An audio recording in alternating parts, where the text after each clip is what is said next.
Given efficient synthesis of the following compound from the starting material given. So first of all, this is a synthesis, okay? No mechanism is required, so which means you just need to know your reagents very well and need to know how to get to a certain point, okay? So you should be good in your reagents.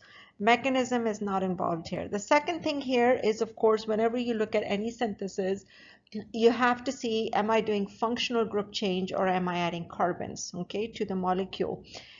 Once you figured that out, then you want to see, how do I want to approach this? Do I want to go straight forward or do I want to do a retrosynthesis?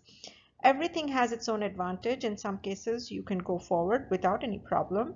And in some cases, it's much better to go in a backward manner. Okay, so which means doing retrosynthesis. So I can do retrosynthesis for one of them, and in one of them, I will go forward. So you can see both of these, okay, how they work. So the first one that we have a cyclohexane ring, and so that hasn't changed, so that's a good thing. I don't have to do any substitutions on there, no reactions on that one. The only thing that I'm changing is, of course, the bromine group is going to be changing into this whole thing, which is, of course, an ester. Okay, so let me take you back through a little bit of the retro also, okay, in this one, because if you have an ester, how do you make an ester? Okay, because if you don't know how to make an ester, how are you going to go forward also? Okay, so to make an ester, you need to have an acid. Okay, can you make an acid from bromine? No, you can't. Okay, because bromine doesn't have a carbon on it. So you need to have a carbon. And if you look at this, here is the carbon that has been added. So to get a carbon on there, okay, from an acid, then maybe you need to have a nitrile group, okay, somewhere. Alternatively, you can also do Grignards, okay, so either way is going to work, okay.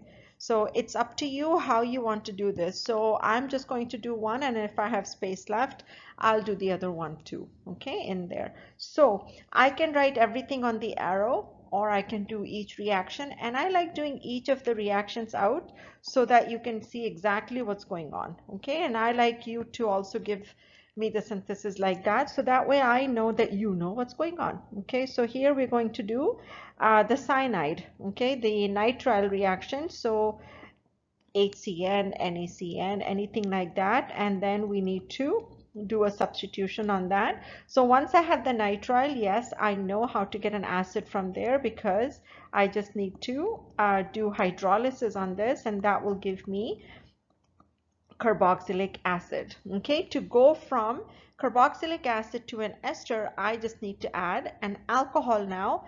I'm just going to go ahead straight, okay, forward, but you know the product is going to be eventually that, okay. So what kind of an alcohol do I need? So I have 2 carbons over here, so it means that I need ethanol. Now I don't just write ethanol, I have to write H3O plus also, okay, because esterification requires hydrolysis as well, okay, or not hydrolysis, it requires an acidic mechanism. So that is one synthesis that is possible, and that would be with the nitrile. Alternatively, if you wanted to do it with the Grignard, how would you do it? So in case of Grignard, you would have to start with something different, which means that you already have the bromine here, so which means that now you can add magnesium, MgBr, and once you have this, now you can get to the carboxylic acid by adding carbon dioxide and then doing hydrolysis.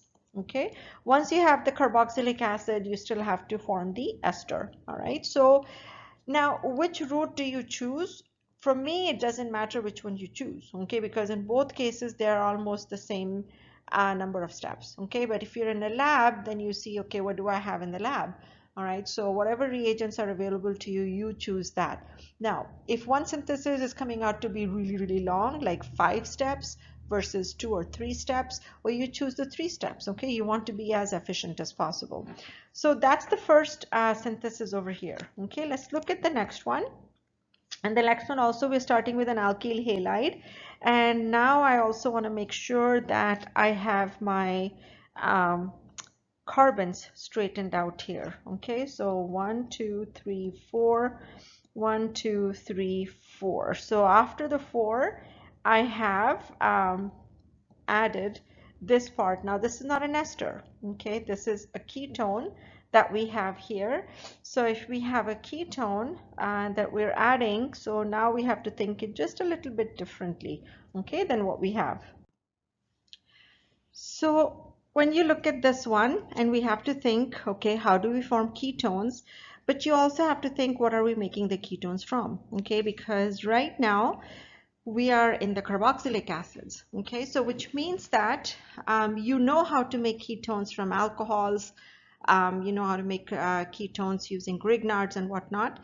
But the thing is that we are in carboxylic acid, so which means you have to figure out how am I going to make a ketone using carboxylic acid.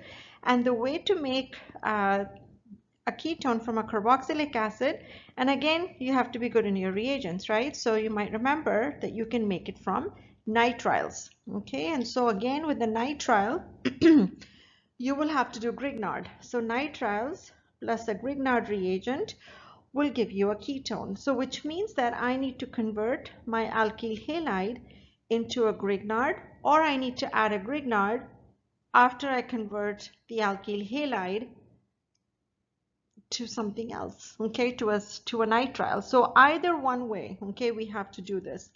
So we also have to understand, where are we getting the ketone from? Okay, so is the ketone, this carbon right here, is that coming from Grignard, or is that going to be coming from the starting material?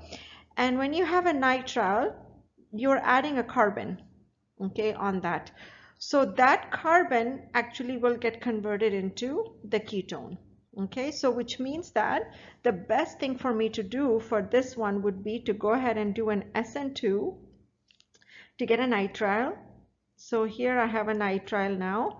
So 1, 2, 3, 4. Okay, so here is my ketone group. Okay, that's where it's going to be. Now I have to add 2 more carbons to this. So now I can go ahead and add my Grignard reagent, okay, to the nitrile. So in the Grignard reagent, I need 2 carbons, okay, so which means that I need CH3, CH2, MgBr, okay, that, and then of course I do hydrolysis.